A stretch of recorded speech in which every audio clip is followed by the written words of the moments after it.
বেনজির আহমেদ প্রাক্তন পুলিশের মহাপরিদর্শক, ওনার ব্যাপারে জ্ঞাত আয় বহির্ভূত সম্পদ এবং অর্থ পাচার বিষয়ে যেই অনুসন্ধান কার্য শুরু হয়েছে সেটা বর্তমানে চলমান।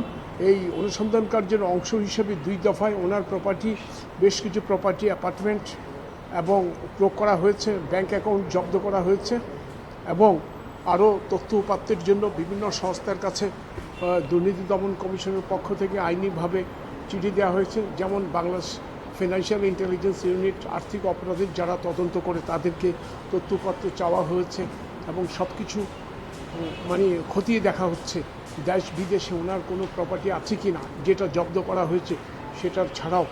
কাজে এই বিষয়টি এখন চলমান একটি প্রক্রিয়া।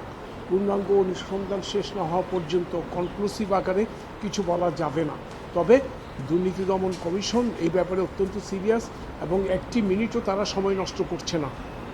এই যে 2 দফা যে আদালত জব্দের নির্দেশ দিল দুদকের আবেদনের প্রেক্ষিতে, সেখানে তো দুদক কিছু তথ্য হাতে নাতে পাওয়ার কারণে না, দেখুন আমরা যেটা জব্দ করেছি সেটা হলো যেটা কোনো কমিশনের অনুসন্ধানকারী দলের কাছে মনে হয়েছে অপরাধলব্ধ আয়, কমিশনের কাছে মনে হয়েছে যদি এটা জব্দ করা না হয় পরবর্তীতে ব্যাহত হয়ে যেতে পারে বা রাষ্ট্রপক্ষে বাজেয়াপ্ত করা সম্ভব না।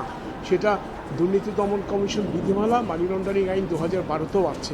অনুসন্ধান বা তদন্ত চলাকালীন সময়ে তারই সূত্র ধরে আমরা দরখাস্ত দিয়েছি এবং দরখাস্তের উপর দীর্ঘ শুনানি অন্তে মাননীয় মহানগর স্পেশাল জাজ এটা জব্দের আদেশ দিয়েছেন 2 দফায় 23 এবং 26 তারিখ। এবং ওনার কিছু ব্যাংক অ্যাকাউন্ট ছিল, প্রায় 33 ব্যাংক অ্যাকাউন্টস অর্থলগ্নিকারী প্রতিষ্ঠানে 6টা আর বাকিগুলো হলো 33টা normal transaction banking. Apart from that ওনার কিছু শেয়ার আছে, সেখানেও কোর্ট জব্দের আদেশ দিয়েছে। কাজেই পুরো বিষয়টি এখন অত্যন্ত গুরুত্ব সহকারে খতিয়ে দেখা হচ্ছে। এখন পর্যন্ত কোনো কনক্লুশন বলা যাবে না যতক্ষণ পর্যন্ত ওনার অনুসন্ধান শেষ না হয়, 1। আর 2 হলো ওনার অন্য কোনো প্রপার্টি আছে কিনা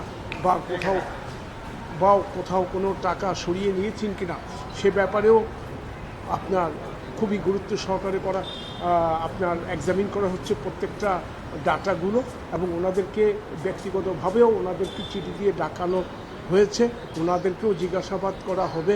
কারণ দুর্নীতি দমন কমিশন আইন বিধিমালাতে বলা আছে কমিশন যদি কাউকে মনে করে জিজ্ঞাসাবাদ করতে পারে, কমিশন ইচ্ছা করলে নাও ডাকতে পারত, তবুও ন্যায় বিচারের খাতিরে যাতে কেউ সুষ্ঠু বিচার থেকে বঞ্চিত না হয়, সুষ্ঠু অনুসন্ধান কার্যে কোনো যাতে ব্যাঘাত না ঘটে, আদার সাইড যাতে বলতে না পারে যে আমাকে ডাকা হয়নি, সেই জন্য ওনাকেও ডাকা হয়েছে। আমি যদ্দূর এটা জানতে পেরেছি, অফিসিয়ালি কোনো আদেশ আমি এখনও দেখিনি, ওনাদেরকে ডাকা হয়েছে।